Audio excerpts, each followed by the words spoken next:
Genèse chapitre 16. Saraï, femme d'Abram, ne lui avait point donné d'enfant.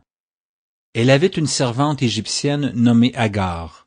Et Saraï dit à Abram, « Voici l'Éternel m'a rendu stérile. Viens, je te prie, vers ma servante, peut-être aurai-je par elle des enfants. » Abram écouta la voix de Saraï. Alors Saraï, femme d'Abram, prit Agar l'Égyptienne, sa servante, et la donna pour femme à Abram son mari, après qu'Abram eut habité 10 années dans le pays de Canaan. Il alla vers Agar, et elle devint enceinte. Quand elle se vit enceinte, elle regarda sa maîtresse avec mépris. Et Saraï dit à Abram, « L'outrage qui m'est fait retombe sur toi. J'ai mis ma servante dans ton sein, et quand elle a vu qu'elle était enceinte, elle m'a regardé avec mépris.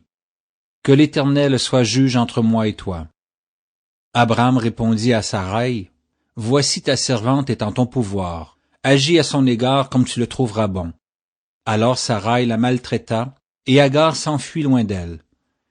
L'ange de l'Éternel la trouva près d'une source d'eau dans le désert, près de la source qui est sur le chemin de Chour.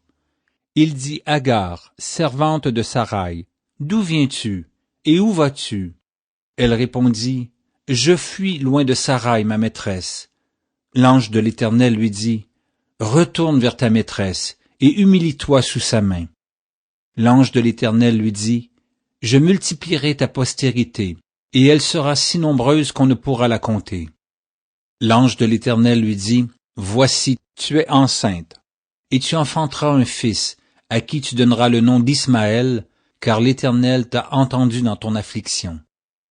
Il sera comme un âne sauvage, sa main sera contre tous, et la main de tous sera contre lui, et il habitera en face de tous ses frères. » Elle appela Atta El-Roi le nom de l'Éternel qui lui avait parlé, car elle dit, « Ai-je rien vu ici, après qu'il m'a vu? » C'est pourquoi l'on a appelé ce puits le puits de Lachaï-Roi.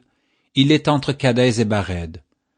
Agar engendra un fils à Abram, et Abram donna le nom d'Ismaël au fils qu'Agar lui enfanta. Abram était âgé de 86 ans lorsqu'Agar enfanta Ismaël à Abram.